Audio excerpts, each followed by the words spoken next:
Baik, Salam Bapak Ibu. Salam. Puji Tuhan kita bisa bertemu di ruangan ini untuk melihat bagaimana perkembangan dari Bapak Juprial sebagai calon guru penggerak yang ada di SMP Cahaya ini. Perkenalkan, kalau masih ada yang belum kenal, nama saya Ibu Christine Filiana Borumaringga, datang sebagai pengajar praktik dari CGP kita, Pak Juprial di sini.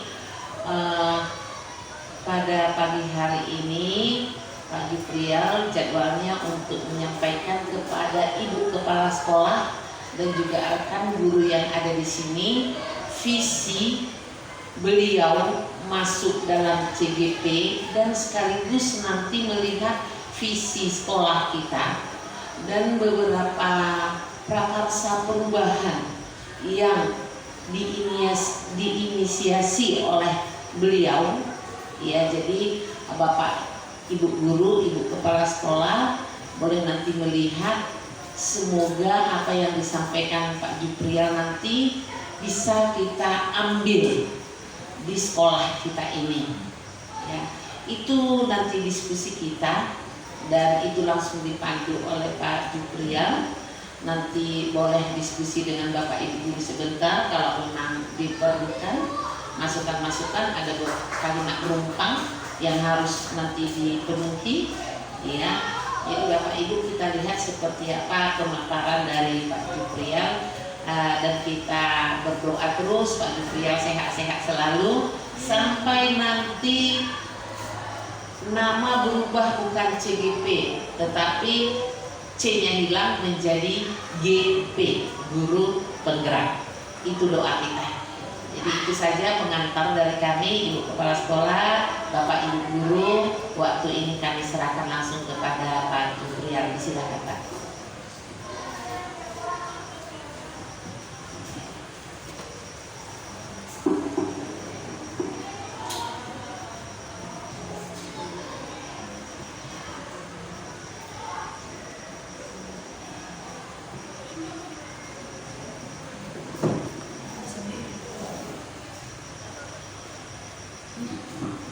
Baik Bapak Ibu, salam.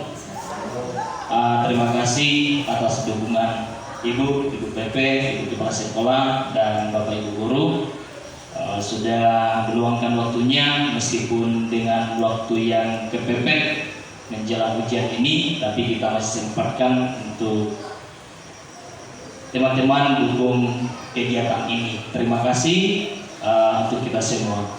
Baik. Langsung saja, mohon maaf karena tadi pagi kita mengalami kendala dengan lampu. Untuk itu kita langsung saja, saya akan mempresentasikan visi guru penggerak saya yang rencana kalau seandainya memang ini penting di sekolah kita, yang akan kita lakukan ini. Nanti saya akan mempresentasikan apa saja rencana yang akan kita lakukan ke depan.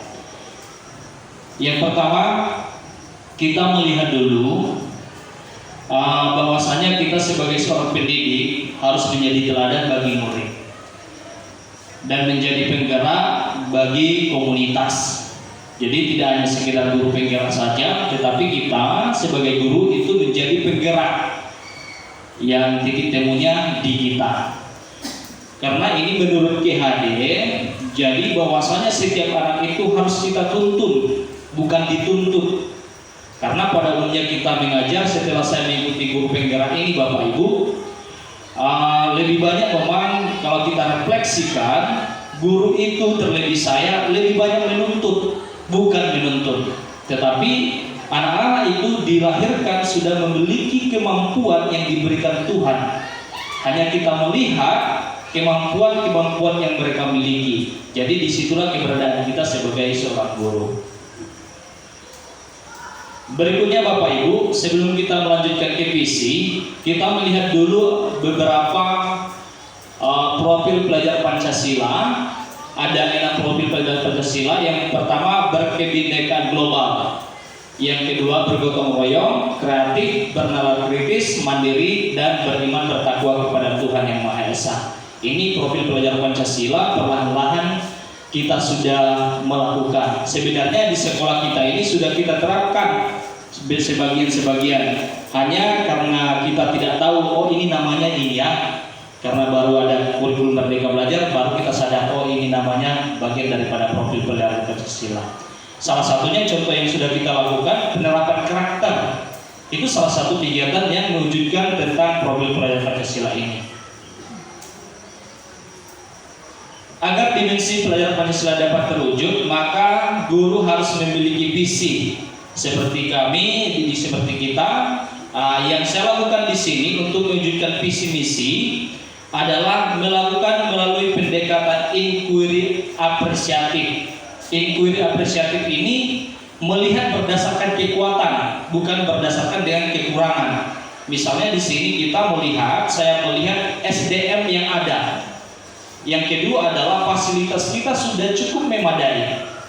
Yang berikutnya adalah anak itu memiliki kemampuan yang bersifat yang sikap kreativitas. Kalau kita lihat setiap kita kasih tugas itu, pada umumnya anak-anak itu mampu.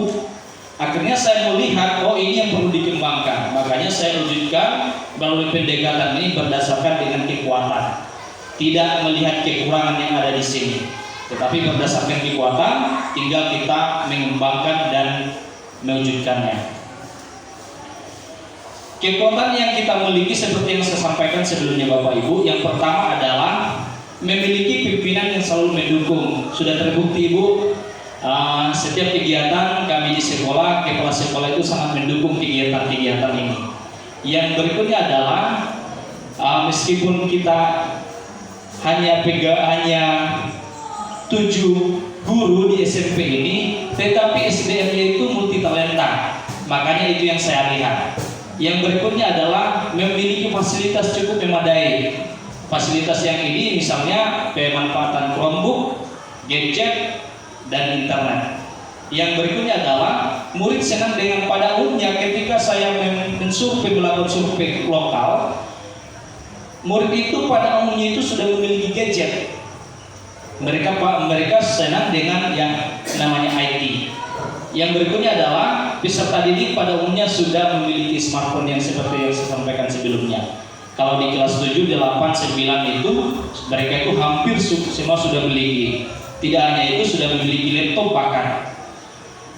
Makanya dengan kekuatan inilah saya merindukan visi yang akan kita bersama-sama Bapak Ibu wujudkan. Karena itu sudah ada. Artinya kita tidak mencari lagi, tetapi tinggal kita kembangkan dan tuntun anak itu. Untuk mewujudkan pembelajaran berbasis IT, saya mengambil visi meningkatkan kreativitas dan motivasi belajar murid melalui pemanfaatan teknologi. Dan inilah salah satu dokumen di kelas 7. Fasilitas kita sudah cukup, makanya tinggal mengarahkan mereka. Ini adalah salah satu dokumen. Anak itu kita berikan materi. Pada saat ini kami sedang belajar tentang Canva, Ibu, yang ini.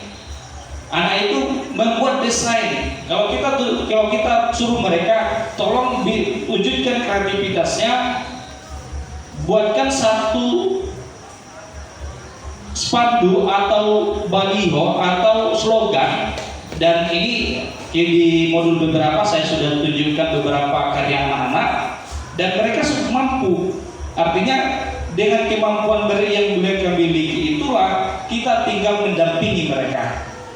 Hanya yang kita khawatirkan, pemanfaatan teknologi juga ada kekurangannya. Untuk itulah kehadiran kita sebagai seorang guru mendampingi anak-anak itu supaya mereka menggunakan teknologi yang mereka miliki sebagai pendukung pembelajaran mereka. Dari visi tersebut diharapkan untuk mewujudkan seperti filosofi Ki Hajar Dewantara, bahwasanya anak itu dituntut sesuai dengan kebersamannya.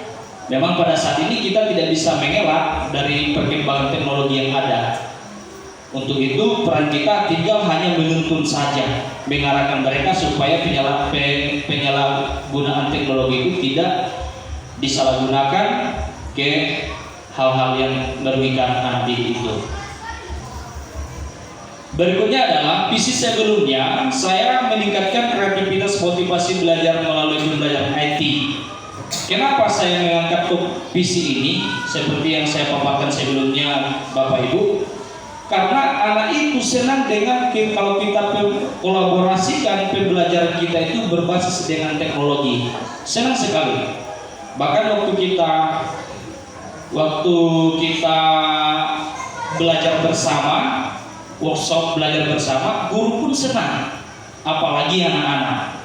Guru saja senang dan anak-anak lebih senang. Artinya pembelajaran itu kita kolaborasikan dengan berbasis teknologi. Maka visi tersebut untuk supaya mensederhanakan saya ganti menjadi terwujudnya generasi tangguh, berakhlak dan berwawasan global. Alasan kenapa saya ubah visi ini, karena yang paling penting anak itu harus memiliki attitude yang baik, memiliki akhlak yang baik seperti sesuai dengan profil pelajar Pancasila, beriman dan bertakwa kepada Tuhan Yang Maha Esa. Dan yang berwawasan global ini, berwawasan global adalah bagaimana anak itu melihat, mencari dengan meningkatkan kemampuan mereka itu dengan zamannya. Salah satunya pemanfaatan IT ini. Kita pada umumnya kita dulu, kalau kita refleksikan sebelumnya, kalau kita sebagai semasa kita murid, hanya kita memiliki satu buku. Tetapi yang sekarang ini, anak itu bagaimana kita wujudkan anak itu supaya berwawasan global, adalah salah satunya itulah kita arahkan mereka untuk memanfaatkan teknologi yang sudah ada kita miliki saat ini. Hampir kita semua ini sudah kita punya. Jadi kita tinggal akses, kita tinggal arahkan mereka, oh ini pemanfaatan teknologi. Kemarin saya lihat video salah satu anak SD, dia belajar bahasa Inggris melalui YouTube. Artinya dengan hal yang begitu saya berpikir, ini anak ini berarti guru orang tuanya sudah berhasil mengarahkan anak ini bahwasanya gadget yang mereka miliki itu mereka manfaatkan untuk belajar. Makanya inilah yang saat ini yang kita wujudkan, yang sama-sama kita wujudkan. Anak itu sudah memilikinya, tinggal kita arahkan mereka. Jangan sampai salah pula, karena pengaruhnya memang besar, tetapi manfaat bagi mereka juga besar. Agar menciptakan generasi yang mampu memanfaatkan teknologi arah yang lebih baik, untuk itu kita melihat ini ada suatu bukan pertanyaan, tetapi kita sebagai kalau kita refleksikan, kita memimpikan murid itu seperti apa sih? Lalu yang kedua, kita percaya bahwa murid itu adalah memiliki apa? Di sekolah kita mengutamakan apa? Kalau kita mengajar atau berinteraksi dengan murid. Kemudian murid di sekolah kita sadar bahwasanya mereka memiliki bagaimana mereka. Yang kemudian kita sebagai warga di sekolah ini yakin sasaran kita kan ini untuk anak-anak. Sebagai guru, sebagai warga sekolah, kita menginginkan anak itu seperti apa atau sekolah kita seperti apa untuk kita rencanakan ke depan. Kemudian kita dan warga sekolah ini paham bahwasanya, contoh bahwasanya anak itu memiliki kemampuan yang sudah lahir, sudah memiliki kemampuan yang diberikan Tuhan. Ada makanya kalau kita percaya bahwasanya anak itu lahir ibarat kertas kosong. Sebenarnya itu ibaratnya itu berlawanan sebenarnya. Tetapi kita percaya bahwasanya anak itu sudah lahir memiliki talenta yang sudah diberikan Tuhan. Bukan kertas kosong lagi. Ketika anak itu dapat di sini, anak itu sudah memiliki, kalau kita lihat, kita evaluasi, anak itu sudah memiliki berbagai kemampuan skill. Contoh di ekskul kita lihat, kita bikin, kita kasih survei. Ketika mereka mendaftar, kita kasih selembar kertas mengisi form itu, mereka memilih, anak ini bakatnya di mana, anak ini bakatnya di mana. Akhirnya kita lihat, oh anak ini lebih cenderung ke konten kreator, tinggal kita arahkan. Anak ini cenderung lebih ke tari. Artinya anak itu sudah memiliki bakat masing-masing, tinggal kita mengarahkan. Dan ini Bapak Ibu, nanti ini kita bagikan, nanti saya bagikan. Saya berikan nanti, saya bagi ke Bapak Ibu, menurut kita masing-masing seperti apa sih anak dan sekolah yang akan kita rindukan ke depan. Inilah sebagai gambaran kita yang mendorong kita untuk mewujudkan perubahan, bukan perubahan tetapi lebih yang mengarah perubahan yang positif. Yang sudah ada sudah sangat luar biasa, tetapi ini kenapa saya munculkan murid yang kreatif, karena kita sudah memiliki kekuatan itu, tinggal kita mengarahkan. Kita tidak memfasilitasi lagi, tetapi kita tinggal memanfaatkan. Demikian Bapak Ibu, terima kasih. Saya kembalikan kepada Ibu Tete. Salam. Beri aplaus dulu Pak Jutria. Terima kasih. Ibu-ibu lagi, enggak lagi bapaknya. Terima kasih ibu-ibu, kita sudah menyimak visi yang disampaikan oleh CGP dan prakarsa perubahan, terlebih kepada ibu kepala sekolah dan semua rekan guru. Pak Juprial itu menyampaikan sesuai dengan visi yang dipelajari di pendidikan guru penggerak. Ya. Nah, seperti apa visi sekolah ya yang sudah ada? Lalu nanti ketika merevisinya itu kami serahkan kepada ibu kepala sekolah dengan dewan guru di sini. Ya tentu karena event kita sekarang pas dalam kunjungan program guru penggerak, kita kan dalam waktu dekat ini akan menyusun KSP. Semua sekolah kan menyusun KSP, ya yang dulu namanya KSP berubah KOSP di kurikulum Merdeka, ini kurikulum nasional, dia akan berubah lagi menjadi KSP, ya kurikulum satuan pendidikan. Ya, jadi setiap kita menyusun namanya KSP, KOSP, ya sekarang KSP itu sekarang biasanya kita mulai dari bulan April, Mei, Juni. Nanti bilnya itu di Juni. Jadi biasanya pengalaman kami juga di sekolah, ketika kita menyusun itu pasti kita melihat kembali visi sekolah kita. Jadi pas program guru penggerak ini, pas eventnya kita menyusun KSP. Nanti kami serahkan kepada ibu, ya bagaimana caranya. Tidak ada hak kami di sekolah ini, kami hanya datang sebagai pengajar praktik. Atau sebelum kami teruskan, ada yang mau ditanyakan kepada Pak Juprial? Boleh?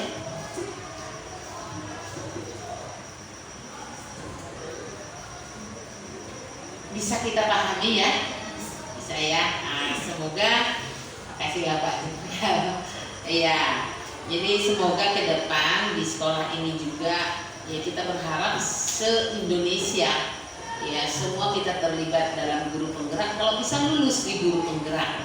Ya mau apapun itu, mau guru penggerak oke, mau pengajar praktik seperti saya oke, mau fasilitator oke, ya. Tujuannya sebenarnya Bapak Ibu guru penggerak ini bukan untuk menjadi kepala sekolah.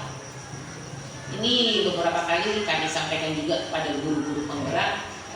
Memang sempat isu kuat di Indonesia, dan memang sampai hari ini ya salah satu syarat untuk menjadi kepala sekolah di negeri, sekolah negeri wajib lulus guru penggerak. Salah satu, tapi masih ada syarat lain. Ya bukan berarti otomatis ketika lulus guru penggerak langsung jadi kepala sekolah, no. Ya, nah tujuan kita guru-guru kita ini kepala sekolah masuk guru penggerak itu bukan semata-mata untuk jabatan. Ya, sama dengan saya. Kalau dipikir-pikir saya sudah kepala sekolah sudah puluhan tahun. Ya, jadi nggak perlu saya mengambil guru penggerak itu sebenarnya. Tetapi kenapa harus saya ambil? Karena saya tidak mau tertinggal dengan regulasi yang ada. Dimanapun saya berada, saya harus tahu regulasi pendidikan itu di mana sekarang. Ya, sehingga saya ikut. Ya, walaupun usia sudah tua, yang paling tua mungkin di guru penggerak saya. Saya yang paling tua mungkin, tapi saya tetap semangat menyemangati diri sendiri karena saya akan malu juga ketika saya tidak tahu di mana saya berada. Ya, saya berada di dunia pendidikan berarti saya harus tahu regulasi pendidikan itu. Nah, ini masih muda-muda di sini, silahkan ikut. Ya, yang lulus guru penggerak sudah berapa orang? Oh, sudah mutasi. Lulus P3K. Jangan coba-coba tinggalkan sekolah ini ya. Menggerakkan dulu. Makanya harus ada yang menyebut. Iya, jadi kami berharap walaupun kita di swasta, ikutlah guru penggerak ini. Tujuan kita sekali lagi bukan untuk jabatan, posisi jabatan, tetapi regulasi kita pahami. Ya, kalau dari segi IT, ibu kepala sekolah saya pasti kalah jauh dibanding dengan guru-guru muda, dibanding dengan CGP. Tetapi regulasi, ya sampai hari ini puji Tuhan saya pikir karena banyak pengalaman mungkin ya masih bisa lah mengarahkan guru-guru penggerak yang IT-nya sudah hebat. Ya, jadi itu tujuan kita, ibu-ibu, mari kita sukseskan pendidikan guru penggerak ini. Tujuan kita adalah perubahan mindset kita. Yang paling utama itu adalah berubah mindset kita. Yang dulu kita menuntut siswa kerjakan tugas ya, harus selesai ya. Ya, mantan guru saya ya dulu ya. Saya tuntut dulu. Tidak kerjakan PR, saya bilang kerjakan ini, bawa sampai kelapa. Di mana dulu SMA-nya? Di Muara atau di Malepek?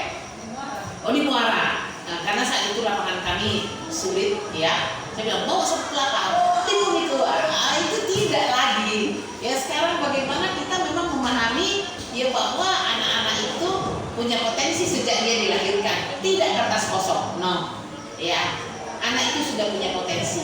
Jadi selama ini kita kalau di gereja, saya termasuk orangnya dulu. Kalau ada anak dibaptis, kalau di gereja kami baptis percik ya, saya selalu nasihati, ngasih ngantruk, ya orang tua selalu saya bilang, aikoi tato gata, ya kan, materi apa kertas putih, tergantung kita apa yang kita gambar. Ternyata itu salah. Setelah saya masuk guru penggerak. Ya, ternyata filosofi KHB itu luar biasa, ya kan? Bukan menuntut tapi menuntun, seperti seorang petani, dianalogkan seperti seorang petani. Kalau tumbuh jagung, ya, mari siangi dia, jangan pindah ke jagung itu lagi ke lahan yang lain, bukan, tapi ya hamanya kita jaga, rumputnya kita cabut, kita siangi. Ternyata itu. Ya, kadang-kadang ada memang berlebihan bahasa di guru penggerak. Dia katakan bahwa guru itu adalah hamba, menghamba kepada murid. Bayangkan, ya, menghamba bukan berarti kita jadi pembantunya, bukan. Tetapi menghamba itu kita tahu apa kepentingannya dia. Kita mau anak kita menjadi pemimpin di generasi emas. Ya, tahun 2045 kita mau anak-anak kita ini menjadi pemimpin. Nah, menghamba kita ke mereka, apa yang mereka perlukan ya? Anak ini suka nangis, SD ya, masih suka ngompol. Nah, bagaimana caranya? Ya, koordinasi dengan orang tua mungkin.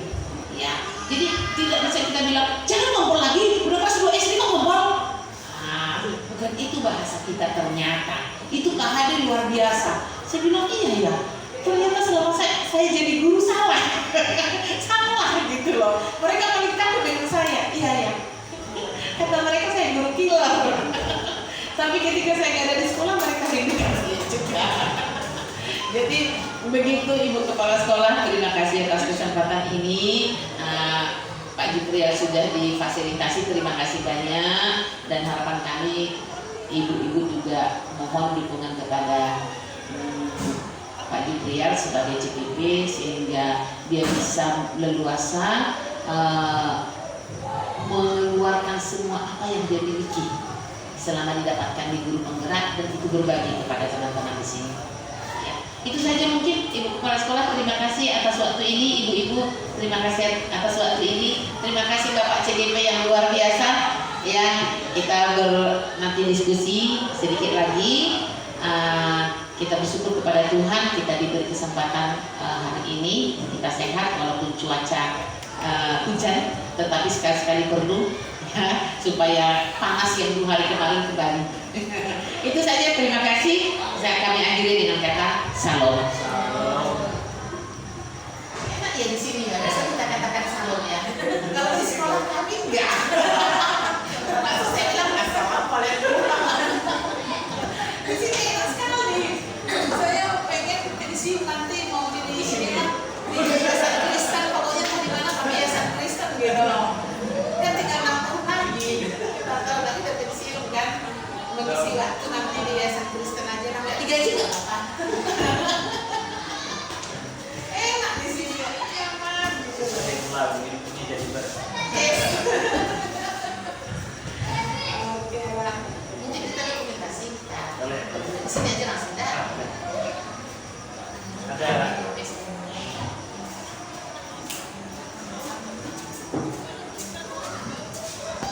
Oh, agak mau ke celana ya?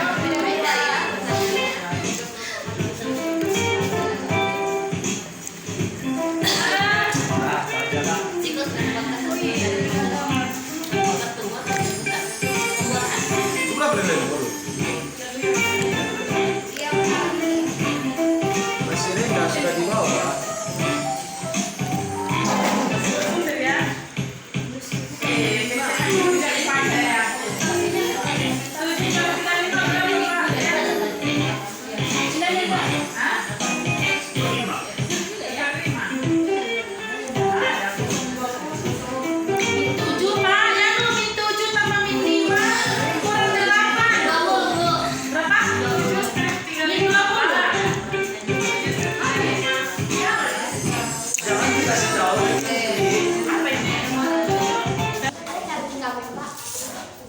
Cantik.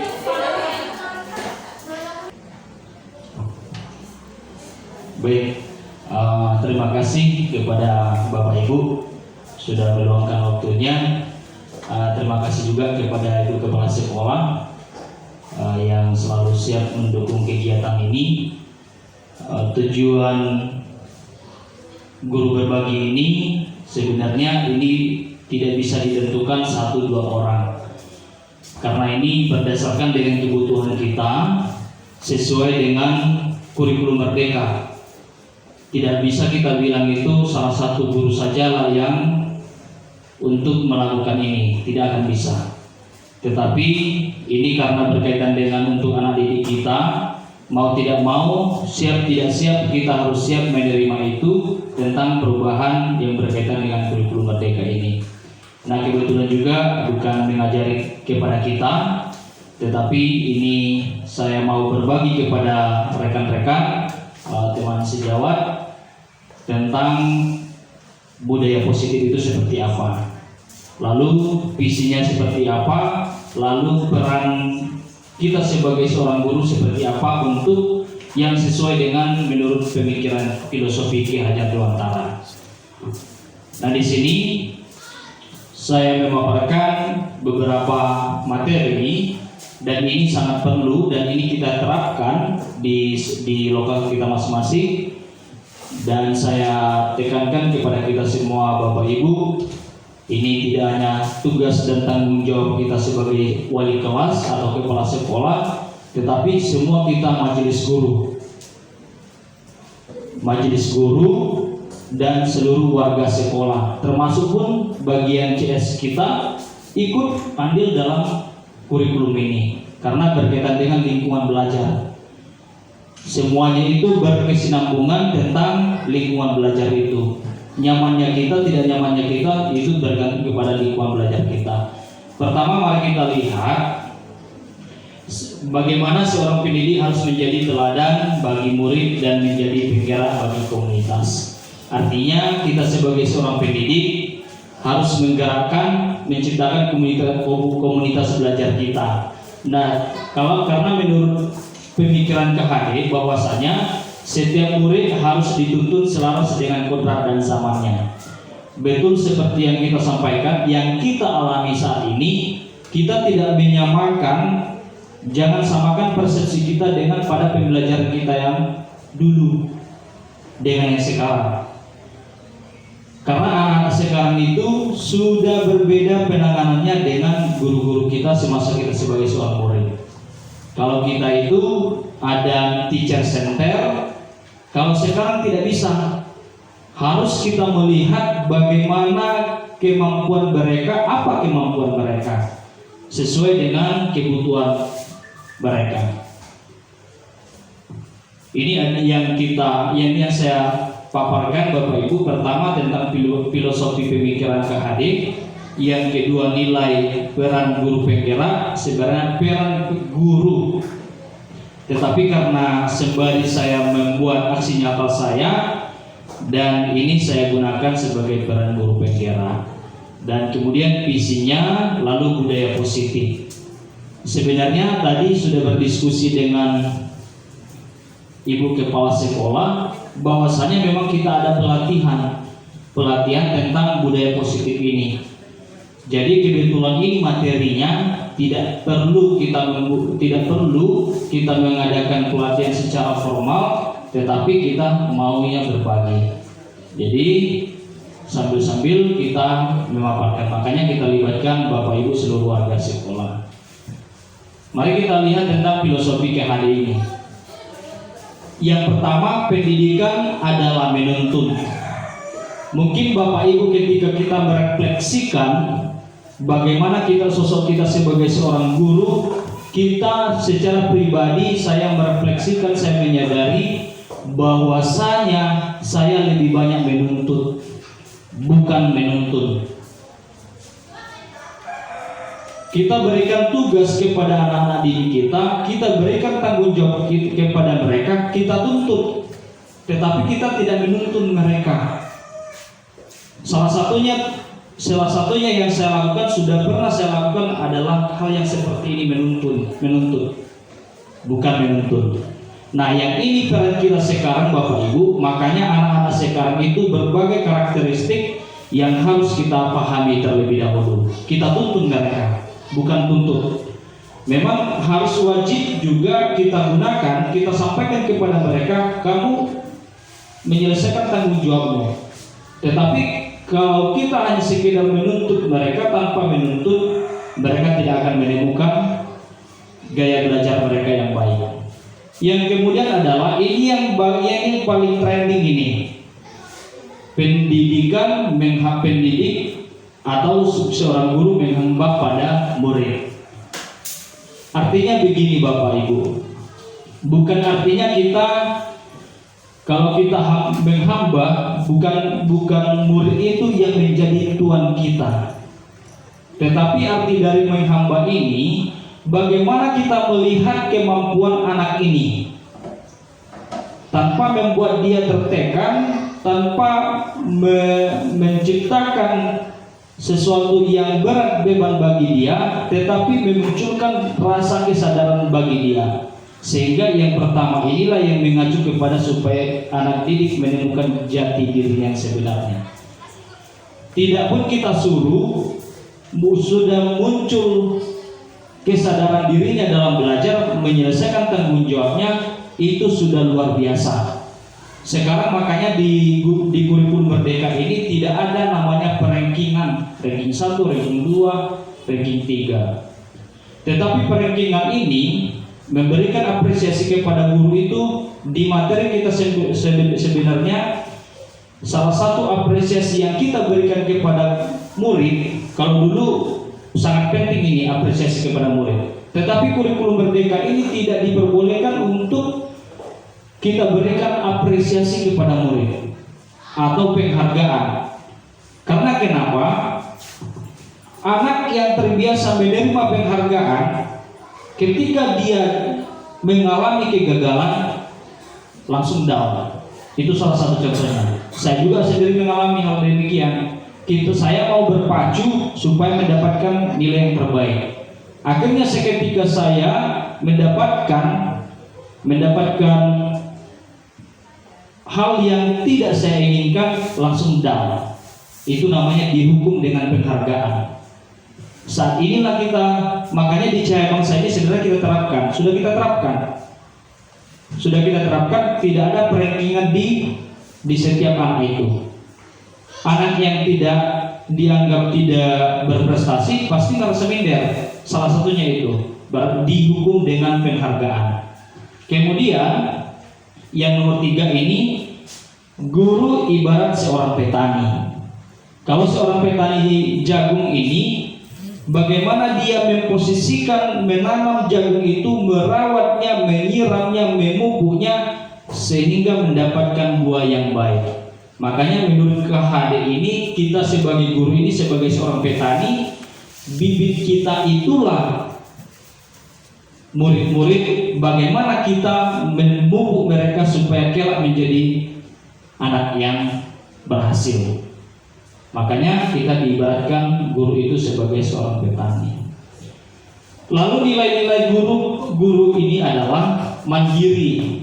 Di Cahaya Bangsa sudah kita pernah lakukan, yang salah satunya karakter kita itu sudah kita lakukan. Tetapi ketika kita evaluasi, belum semaksimal mungkin anak itu menyadari. Hanya sekedar saja mereka melakukan contoh di kelas 8 mengenai renungan mereka. Itu hanya mereka itu tanpa menyadari, tanpa sadar mereka membuat dengan senangnya. Tetapi mereka berpikir nanti wali kelas saya marah. Sebenarnya itu selalu itu yang saya sampaikan kepada anak-anak itu, bukan nilainya yang dicentang, tetapi kesadaran diri kalian itu muncul. Apa nilainya bagi kalian untuk renungan ini? Nah, makanya salah satunya kesadaran kepada diri murid itu harus kita munculkan. Kemudian reflektif, inovatif, dan kolaboratif. Nah, contoh daripada kolaboratif inilah kita, Bapak Ibu. Jadi tidak hanya 1-2 orang yang melakukan, yang menggerakkan komunitas kita, semua kita harus bergerak untuk menggerakkan komunitas kita, supaya segala beban yang kita pikul bersama, sehingga itu ringan kalau kita bawa bersama-sama. Artinya tidak diserahkan kepada beban kepala sekolah, wali kelas, atau yang guru-guru tertentu.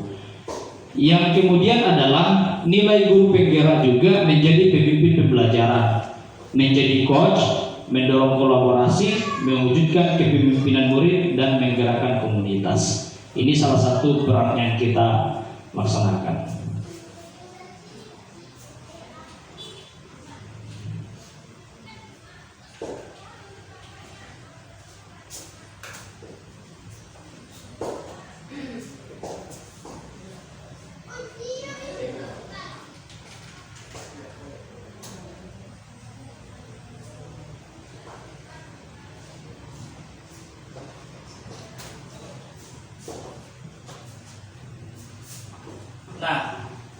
Maaf ya Bapak Ibu. Nah, ini tolong kita pahami bersama-sama. Ini coba kita hayati ini 5 posisi kontrol guru. Kita di posisi mana dari antara kita sadari, dalam betul-betul kita sadari kita ini posisinya di mana. Apakah kita sebagai guru penghukum? Ini salah satu contohnya. Patuhi aturan saya, kamu selalu saja salah. Kita di posisi mana saat ini? Mari kita merefleksikan diri kita. Di manakah apakah posisi saya selalu ketika menghadapi murid? Apakah posisi saya sebagai penghukum? Nah, inilah yang kata-kata yang salah satu yang muncul. Tetapi penghukum ini tidak mendidik, tidak memunculkan kesadaran intrinsik kepada anak didik kita. karena mereka merasa takut.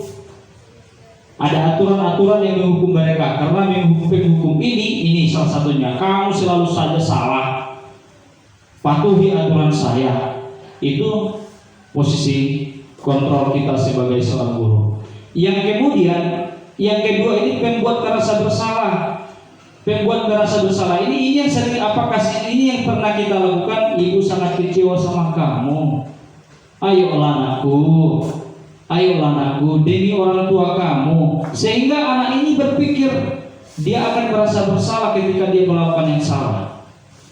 Nah, kita posisinya di mana? Kemudian posisi teman, maksudnya Bapak Ibu, teman, ayo bantulah demi Bapak. Sehingga ini yang sering kita temukan di sini, menurut saya, pengamatan saya, ini yang sering kita temukan, sehingga anak-anak itu kita dianggap sebagai teman. Boleh sebenarnya, boleh, tetapi tempatnya ada waktunya, tergantung situasinya. Nah, ini yang sering, ayolah bantulah diri Bapak. Artinya dengan kata-kata seperti itu, dia tanpa memunculkan kesadaran dirinya bahwa itu baik bagi dia. Kemudian pemantau ini, misalnya saya berikan salah satu contoh, ketika anak itu terlambat, kita memantau, kemudian kita memberikan sanksi. Ini yang sering setiap hari terjadi sama kita. Posisi kita ini sebagai pemantau. Contoh sebagai guru piket itu, ketika anak itu terlambat, kita memberikan konsekuensinya itu membersihkan kamar mandi. Itu salah satu penghukum. Tetapi kalau seperti sanksi yang begini, tanpa memunculkan kesadaran bagi anak itu, tanpa kita menanyakan atas dasar apa dia terlambat, apa alasan dia terlambat, kenapa dia terlambat, tanpa kita menanyakan secara detail, langsung kita berikan, ayo kamu bersihkan kamar mandi. Ini posisi kita sebagai pemantau. Kemudian posisi sebagai manajer, ini apa rencanamu untuk memperbaiki hal ini? Inilah posisi yang bagus Bapak Ibu.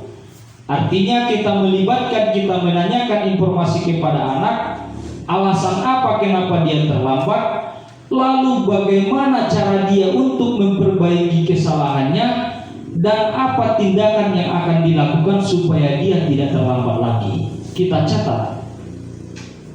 Ini salah satu tapi yang di sini kita sering menggunakan ini setiap hari.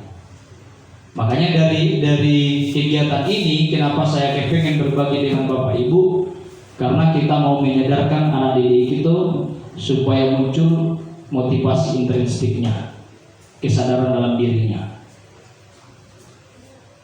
Boleh nanti kita ada sesi tanya jawabnya.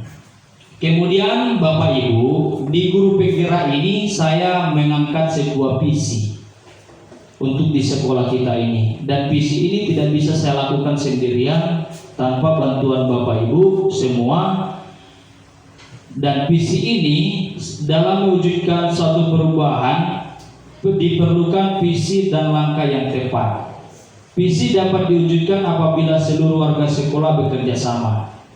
Kemudian dalam penerapan visi diperlukan metode, salah satunya inquiry apresiatif. Inquiry apresiatif ini adalah suatu kekuatan atau pendekatan yang sudah kita miliki saat ini. Salah satunya saya angkat visi itu mengenai visi tentang pengangkatan penggunaan Chromebook. Itu salah satu kekuatan aset kita. Tetapi ini yang perlu kita lihat dulu tentang profil pelajar Pancasila seperti apa sih. Nah, yang pertama berkebinekaan global, bergotong royong, kreatif, bernalar kritis, mandiri, beriman kepada Tuhan Yang Maha Esa. Dan ini saya ambil salah satu visi saya di guru penggerak ini. Kenapa saya memilih ini? Karena mungkin semua kita Bapak Ibu guru sudah melihat anak-anak kita itu pasti kreatif. Tinggal bagaimana kita arahkan mereka supaya memanfaatkan kemampuan yang mereka miliki itu. Dan berikutnya Agar dimensi profil belajar Pancasila dapat terwujud, maka seorang guru harus memiliki visi menciptakan perubahan. Nah ini, untuk mewujudkan visi tersebut maka menggunakan inquiry apresiatif. Oke. Nah, kekuatan yang kenapa saya mengangkat visi itu yang kreatif, kekuatan yang kita miliki satu, memiliki pemimpin yang selalu mendukung kegiatan. Puji Tuhan Bapak Ibu, saya bukan membanding-bandingkan sekolah lain. Menurut cerita-cerita teman, kita masih beruntung memiliki pemimpin yang mendukung kegiatan. Kalau di sekolah itu kami sebagai seorang guru penggerak tidak mau tahu mereka itu, merasa itu kepentingan bagi dirinya saja. Tetapi di Cahaya Bangsa kita ini masih kita temukan yang namanya kerjasama. Salah satu yang kita lakukan ini kolaborasi kita demi untuk kita semua, dan terlebih tujuan kita anak didik kita. Karena utama kita bukan di kita, tujuan kita itu di murid kita. Bagaimana kita memberikan pembelajaran yang berpusat kepada murid. Nah, yang kedua, kita sudah memiliki SDM yang mampu di bidangnya masing-masing. Udah otomatis ini. Kemudian memiliki fasilitas cukup memadai. Salah satunya ini. Fasilitas yang kita pakai, infocus, speaker, Chromebook, WiFi, tinggal kita pakai itu untuk media pembelajaran. Di pelatihan kita kemarin itu sudah kita lihat rapor pendidikan kita. Salah satunya yang rendah itu adalah tentang penggunaan pemanfaatan media pembelajaran. Makanya saya rindu kepada kita semua Bapak Ibu, bagi kita maksimalkan, ayo kita maksimalkan media pembelajaran yang ada, agar ke depan, tahun depan itu rapor pendidikan kita mengenai media pembelajaran itu dapat terlaksana. Kemudian peserta didik pada umumnya sudah memiliki smartphone. Hampir semua anak itu sudah memiliki smartphone. Ketika saya evaluasi di SMP, hampir semua sudah memiliki itu. Yang berikutnya adalah ini dia. Ini salah satu dokumentasi yang kegiatan pembelajaran pemanfaatan IT itu Bapak Ibu. Artinya tidak perlu kita banyak-banyak ngomong, cukup kita kasih medianya, jelaskan, anak itu tinggal mengeksplor itu pengetahuan mereka. Hasilnya sudah kita lihat bersama-sama. Yang inilah visi saya, meningkatkan kreativitas dan motivasi belajar murid melalui pemanfaatan teknologi. Kenapa? Karena hampir semua anak itu menyukai yang namanya teknologi.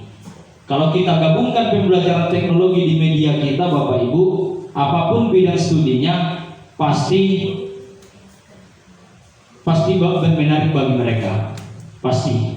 Karena ini berkaitan dengan IT sesuai yang apa yang mereka sukai. Tinggal kita kreativitas kita bagaimana kita menyusun pembelajaran kita supaya menarik bagi mereka.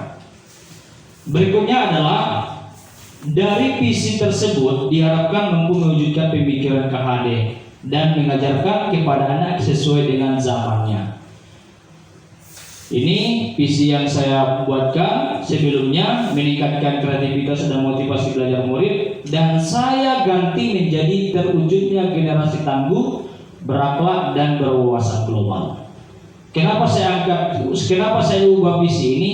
Karena kalau wawasan global itu tentu mereka bisa mengeksplor apapun pengetahuan mereka yang berkaitan dengan kebutuhan pendidikan mereka. Berikutnya adalah mengapa saya memilih visi tersebut. Ini alasannya Bapak Ibu, agar pemanfaatan teknologi ke arah yang lebih baik.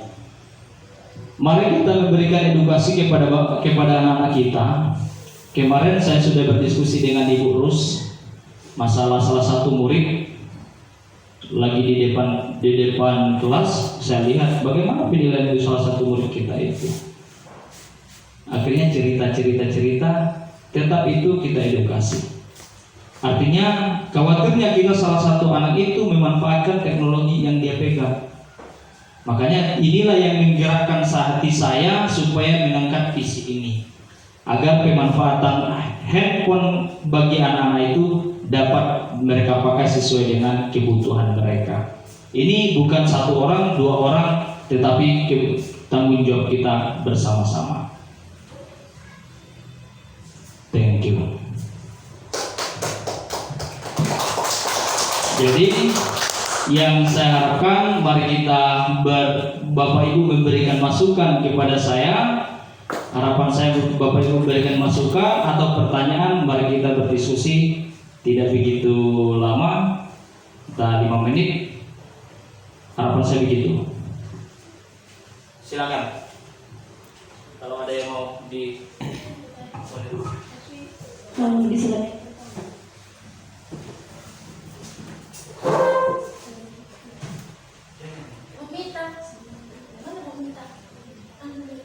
tidak.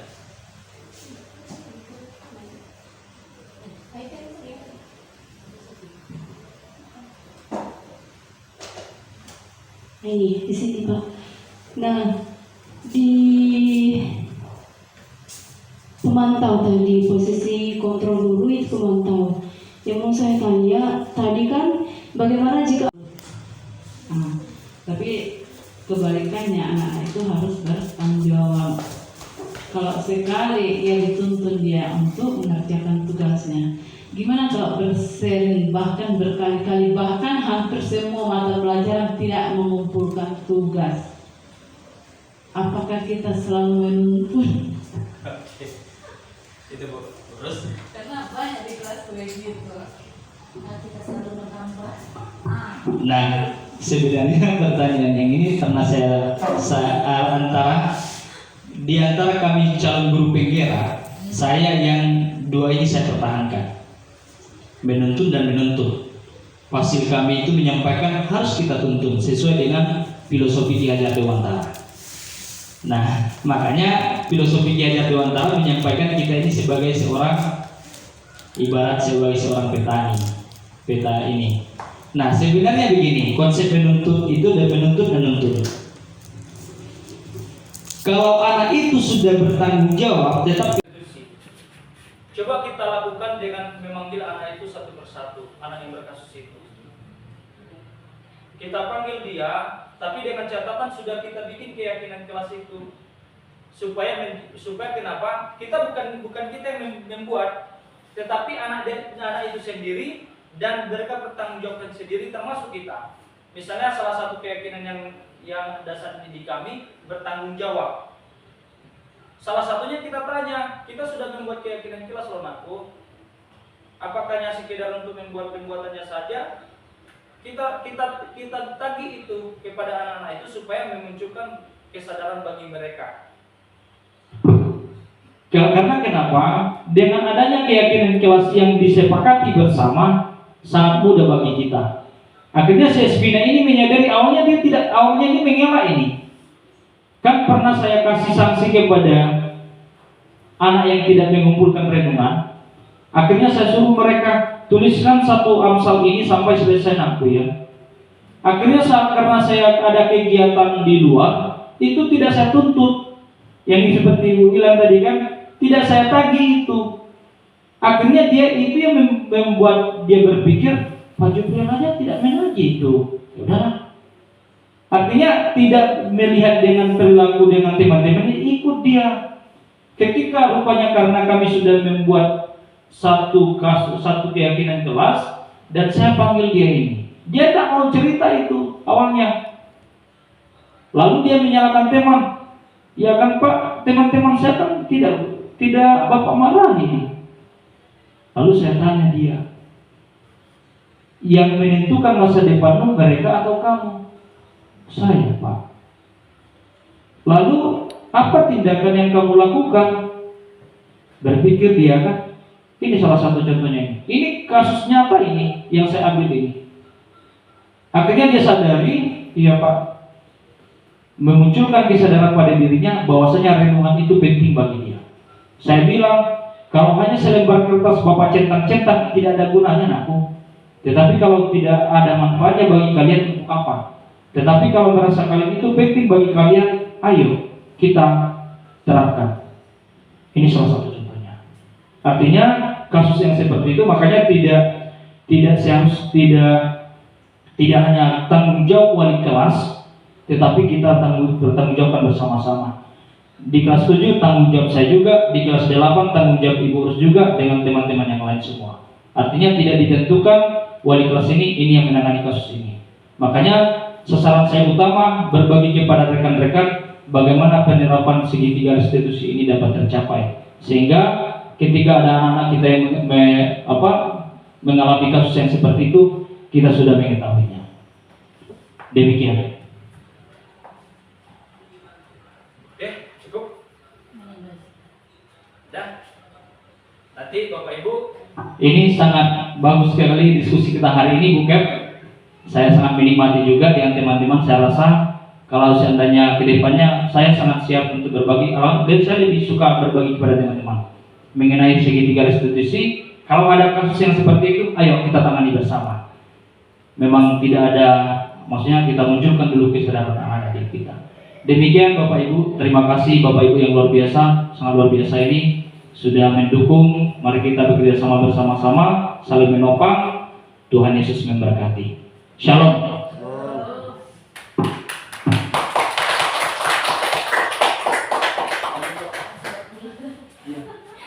Aku pun ada Zoom nanti.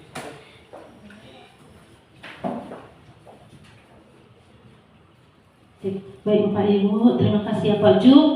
Nanti mungkin awal semester mungkin kita sudah mulai membuat kesepakatan kelas ya.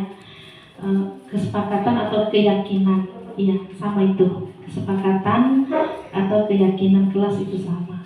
Ya Pak Ibu, baiklah terima kasih ya Pak Ju. Sekali lagi tidak ada hadiah dari kami ya Pak. Bapak Ibu, mari kita terus belajar dan saling mengingatkan. Kami pun kepala sekolah masih juga yang kurang ya. Tapi intinya adalah Bapak Ibu tahu, mari kita berbagi bersama-sama untuk kemajuan sekolah kita. Bukan untuk kita, tapi untuk sekolah kita. Banyak bilang saya bangsa bagus. Nantilah itu. Yang penting ada usaha kita Bapak Ibu. Di balik kesuksesan anak-anak kita ada Bapak Ibu guru di dalamnya ya. Oke, baiklah kita mau pulang Bapak Ibu, kita langsung saja berdoa. Karena sudah 1:30, mari kita bersatu dalam doa. Terima kasih Bapak yang baik buat pada siang hari ini Tuhan, buat kegiatan kami dari pagi sampai siang hari ini semuanya karena penyertaan-Mu. Bapak yang baik, sementara kami akan pulang berpisah satu dengan yang lain menuju ke tempat tujuan kami masing-masing, bertemu keluarga, saudara-saudara yang kami kasihi. Berkati kami Tuhan, sisa sepanjang hari ini kami serahkan ke dalam tangan-Mu, Tuhan yang menyertai, melindungi kami. Keluarga kami, saudara-saudara kami yang jauh, yang dekat dengan kami serahkan mereka ke dalam tangan-Mu. Ibu kepala sekolah SD yang sedang mengalami sakit Tuhan berikan kesembuhan supaya bisa bergabung bersama-sama dengan kami esok hari. Dalam nama Yesus kami berdoa dan bersyukur. Haleluya. Amin. Amin. Selamat siang Bapak Ibu. Sampai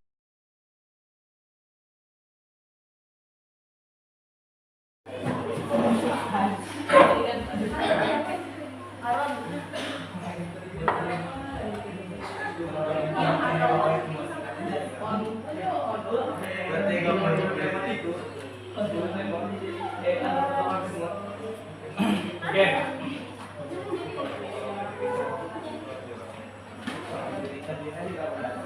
Nah, sebelum kita lanjutkan materi kita tentang rekam itu dan kita praktek, kita hari ini terakhir semuanya. Namun sebelumnya Bu, ini berkaitan dengan praktek terkait masalah kedisiplinan kelas. Yang di luar jam berisik. Ini terkait kedisiplinan kelas. Tahu disiplin itu kan? Karena akhir-akhir ini memang Bapak aku juga, Bapak tinggalkan, memang sudah berkurang masalah kedisiplinan kita. Jadi untuk itu, ini ada sticky note. Kedisiplinan itu supaya kita membiasakan berubah sikap kita supaya lebih baik. Dan di sini Bapak sudah buatkan keyakinan kelas. keyakinan kelas ini kalau kita kenal dulu sama dengan aturan, hampir sama, tetapi ini disederhanakan dengan keyakinan kelas ini tidak boleh menggunakan kalimat negatif. Salah satu contohnya, jangan terlambat. Pakai jangan, tidak, itu tidak boleh kita pakai untuk keyakinan kelas ini. Ini kita terapkan. Tuliskan berdasarkan dari hati kamu, tidak ada unsur keterpaksaan, dan kita sepakati nanti tidak perlu banyak, tapi itu betul-betul kita terapkan. Ketika nanti kamu kelas 9, itu tetap diterapkan keyakinan kelas ini. Nah, contoh jangan terlambat ini kita ganti dia adalah datang tepat waktu. Misalnya kita jangan membuli, apa? Saling menghargai. Begitu ya. Jadi kalimat jangan dan tidak itu tidak kita pakai, nanti kita susun dia. Mana yang sama, saling menghargai, saling saling membantu. Membantu itu berarti gotong royong, kan? Disederhanakan kan? Dan ini tuliskan betul-betul, tidak ada lagi, tidak ada unsur keterpaksaan. Karena kenapa? Tetap kita juga yang menjalankan. Jangan kita supaya banyak ini, supaya banyak aturan keyakinan kelas itu kita bikin banyak. Rupanya itu tidak kita lakukan. 4, 5, tetapi betul-betul kita terapkan itu. Bisa pahamin aku? Oke, ini kita terbagi.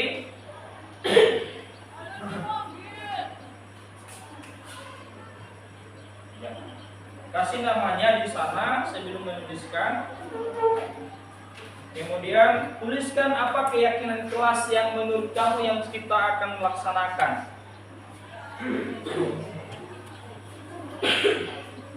Setelah itu kita susun bersama-sama. Lalu kita sepakati dan Bapak ambil tanda tangan kalian bersama. Nanti tanda tangan ini boleh diketahui oleh kepala sekolah dan wali kelas.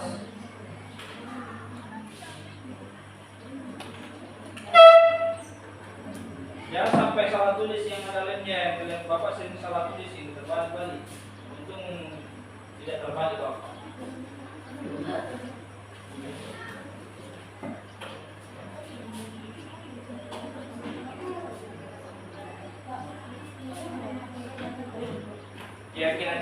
Keyakinan kelas ini sama dengan disiplin atau peraturan kelas, tetapi ini disederhanakan menjadi kalimat.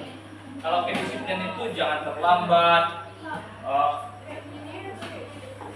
Terserah, boleh gini aja. Yang portrait aja kan. Disiplin, kreatif, kan itu. Jadilah kreatif. Berarti kita meyakini diri kita itu menjadi anak yang kreatif, mandiri, bertanggung jawab. Kan tadi itu bertanggung jawab, yang memberikan perhatian berarti menghargai, kan? Silakan pikirkan betul-betul.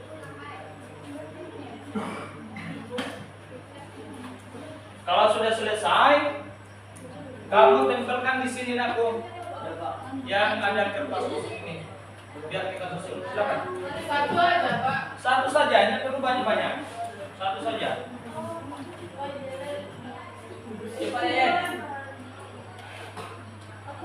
Tanda tangan gua, Pak. Boleh juga tanda tangannya boleh.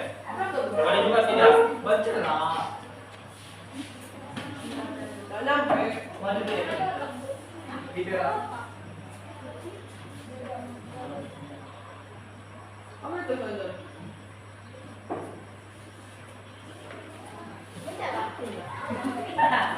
Oh, katanya 2000 tahun.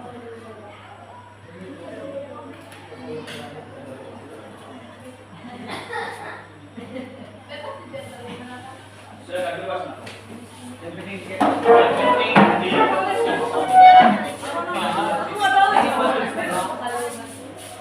apa guys?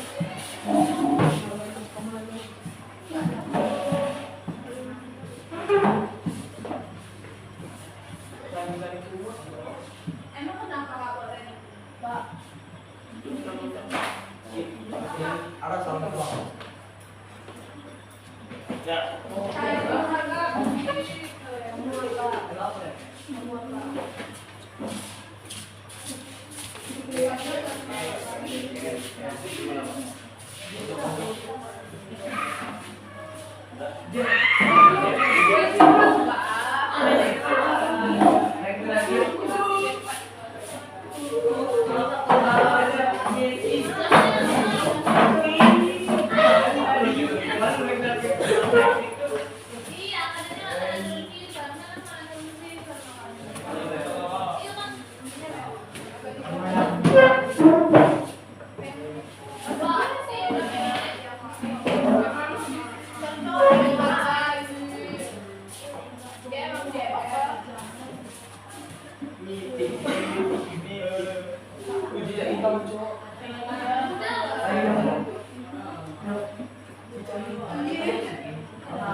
Dapat belum? Dapat belum?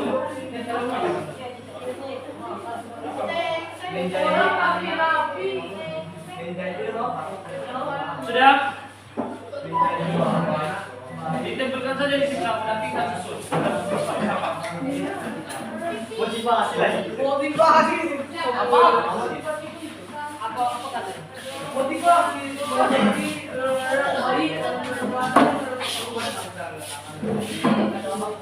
Uji kamu.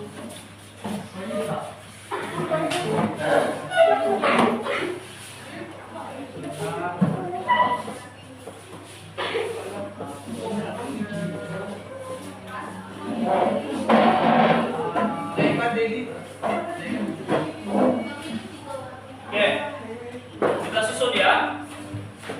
Kita susun bersama ya. Berarti di sini yang pertama saling tolong menolong. Oke, keyakinan kelas kita, keyakinan kelas yang si Brian itu saling tolong menolong. Kita susun dulu. Menjadi anak yang baik, jujur, pintar dalam mengerjakan berarti bertanggung jawab. Ini bertanggung jawab. Bertanggung jawab. Oke. Saling mengasihi. Apa ini? Berarti menghargai sesama. Saling mengasihi sini. Lebih giat belajar berarti tanggung jawab. Saling menghargai, menghargai berarti menghargai sesama. Saling membantu berarti saling menolong ini. Menghargai guru, menjelaskan materi berarti menghargai. 3. Saling menghargai. Jangan ngomong kotor berarti jangan ngomong kotor buat bagaimana nih? Menghargai, Pak. Menghargai. Ya, menghargai. Jangan ngomong, kalau berbicara kotor itu berarti kita tidak menghargai orang lain. Ini tanggung jawab berarti sini tanggung jawab.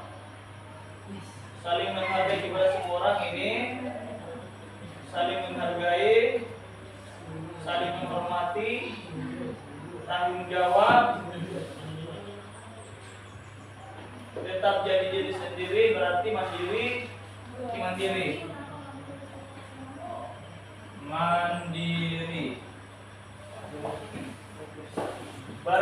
berprestasi berarti kreatif, ini kreatif. Ini mandiri juga aku. Saling menolong, oke. Ini menghargai satu sama lain, saling menghargai satu dengan yang lain.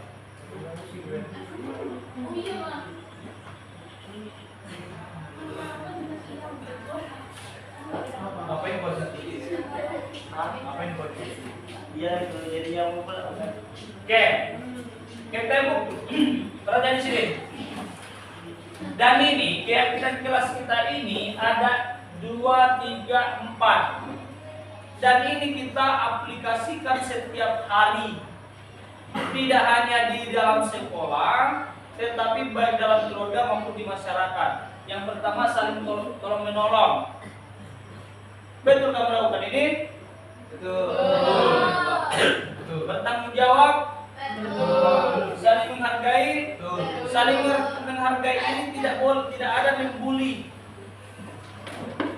Berarti saling menghargai ini menghargai orang itu tidak ada kata-kata membuli atau hal-hal lain yang merugikan dengan orang lain. Tidak hanya di dalam lokal kelas 8, tetapi di lingkungan sekolah kita termasuk warga sekolah. Baik guru, pegawai-pegawai sekolah lainnya, semua warga sekolah kita harus kita sudutkan, saling kita tunjukkan, saling menghargai. Yang mandiri ini yang mandiri ini berarti bagian daripada kreativitas. Kemudian mandiri ini tidak hanya sekolah kamu mengerjakan tugasmu, tetapi itu bagaimana sikap mandiri itu tanpa misalnya nih, ketika ada sesuatu kamu boleh bisa mengerjakan dengan menunjukkan inisiatifmu. Oke? Setelah itu nanti Bapak buatkan daftar keyakinan kelas kita. Ini kita terapkan. Nanti ketika Bapak sudah ketemu satu kasus, kalau yang misalnya yang terlambat itu dia masuk di saling menghargai. Yang terlambat itu dia terlambat karena dia tidak menghargai waktu yang sudah ditentukan. Oke? Berarti nanti Bapak evaluasi hari ini dan besok. Kita start nih evaluasi kalau ada kasus ini keyakinan kelas inilah kita samakan. Misalnya kalau kalian bikin kasus, misalnya bertengkar nih, atau kita di si Ibra dengan si Fani. Nah itu salah satu menimbulkan sikap yang tidak saling menghargai, baik Vina atau Ibra, kalau saling melawan berarti kita tidak saling menghargai. Bisa paham? Nah, itu salah satu contoh ya. Oke? Tetapi bukan si Ibra saja dengan si Fani. Kita evaluasi. Kita tunjukkan kita semuanya ini apa saja. Ini kita bertanggung jawabkan, ya. Ini kita bertanggung jawabkan. Sudah? Sip? Oke.